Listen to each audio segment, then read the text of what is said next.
This time we shall consider kinetic aspects of drugs, some kinetic aspects of drugs.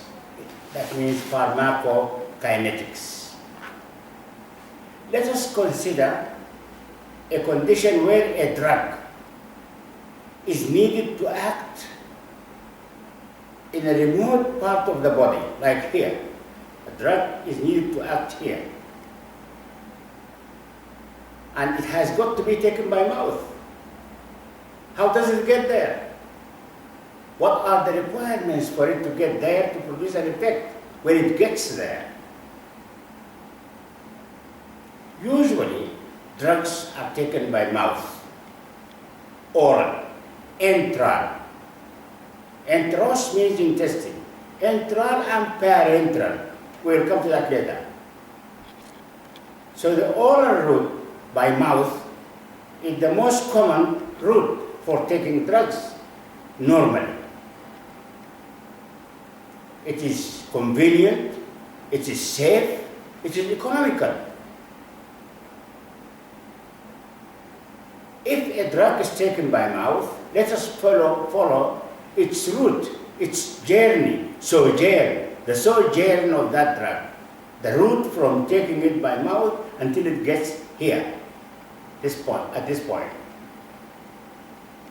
Of course, first of all, it has got to be soluble. Even if it was taken, if it were taken in solid form, powder form, or whatever form, it has to be soluble. It has to dissolve. And this is very crucial. A drug can be extremely potentially effective, but it just, for one reason or another, does not dissolve in the intestines or the GIT, gastrointestinal tract, stomach and intestines. It's going to be useless. It has been recently found that some races, human races, their gastrointestinal tract does not absorb drugs, simply because that kind of drug or drugs does not dissolve in the intestines. It is taken in tablet form. So it has to be soluble, it has to be dissolvable, to dissolve in the fluids of the intestine, and usually it is taken with water, you know this. You notice that most of the drugs are taken with water, with a little water, to facilitate their movement down the GIT and to help in the dissolution later on. If and when it dissolves in the GIT means gastrointestinal tract. Yeah, that means stomach and intestine. If it dissolves, if it gets there after being taken by mouth, and it is broken down to the smallest possible particles that can be absorbable particles, then it will have to cross the lining of the intestines or GIT. The lining of the intestine is composed of monocellular, layer. That means a cell after a cell, not many cells over one over the other, like in the skin, for example. So in the intestine, it will have to cross the first barrier, that is the lining of the intestine. And crossing a barrier, this is the first step for all drugs, have to cross barriers first. The first barrier is a cellular membrane. We will discuss the qualities and properties of a drug that enable it to cross easily, rapidly, in large quantities across the cell membrane. This is another talk. Next time we'll deal about this. What are the qualities needed for a drug to be able to cross a cell membrane? It has to cross a cell membrane, get into the circulation. Here you have a problem. All drugs or food or whatever that is taken by mouth, before it gets to the systemic circulation, the general circulation, it will have to pass through the liver. This is very important.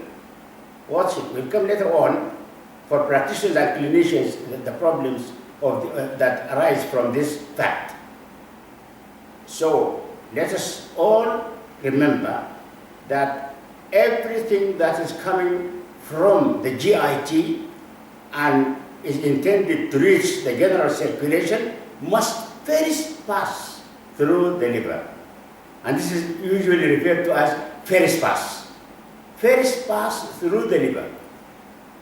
Inside the liver, it may be subjected to breakdown and inactivation completely, lose its activity, or it may be excreted through the bile back to the intestines. From the liver, it may be secreted into the bile, and of course if it gets into the bile, it will reach the intestines again. So as if it is making a circulation from intestine to liver back to intestine. This is called enterohepatic circulation.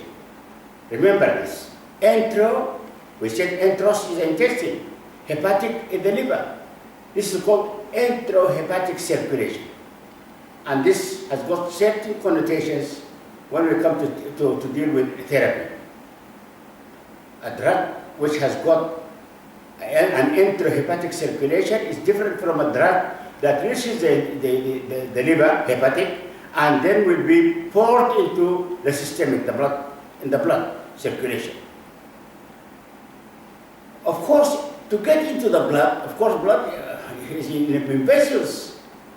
It has got to cross also membranes, the membranes within the liver, to cross through to the blood vessel and to be carried by the blood to the point of action. The point of action here we said.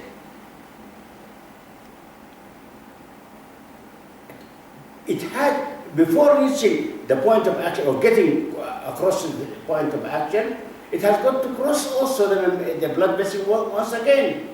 It crossed the walls of the blood vessel to enter into it from the liver, and then it is being taken to the point, the locus, the point, the site of action, and from there it has got to cross the blood vessel to the site of action. When it gets to the site of action, it's very important that to produce its effect, it must get there in sufficient concentrations. If it gets there in a low concentration, it will not have any effect. It has to be at least to cross the basic threshold of activity when it gets there in that concentration. This is important. We'll have to discuss the points or the factors that influence the concentration of a drug at its site of action, at its locus of action.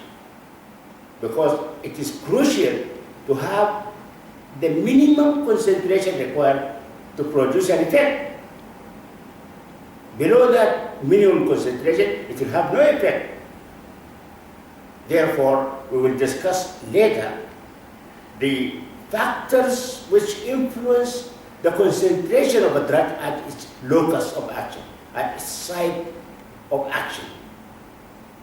One last point in this talk is it is important for all clinicians, practitioners, prescribers to be given an idea or information about the bioavailability of the drug. Bioavailability means how much of it will be available at its site of action, at its desired site of action. How much of it?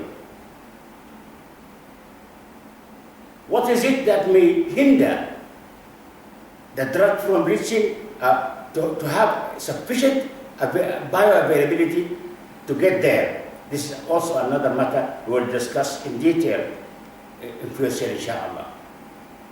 So, winding up this, the effect of a drug at its site of action depends completely, entirely almost, on its concentration.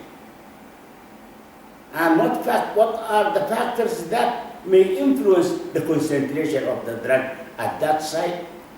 This is dynamics or pharmacodynamics, which involve the absorption of the drug, the distribution of the drug, the metabolism of the drug, the excretion of the drug, and we'll deal about in these parameters. We will deal with them in future, in the very near future. And thank you very much.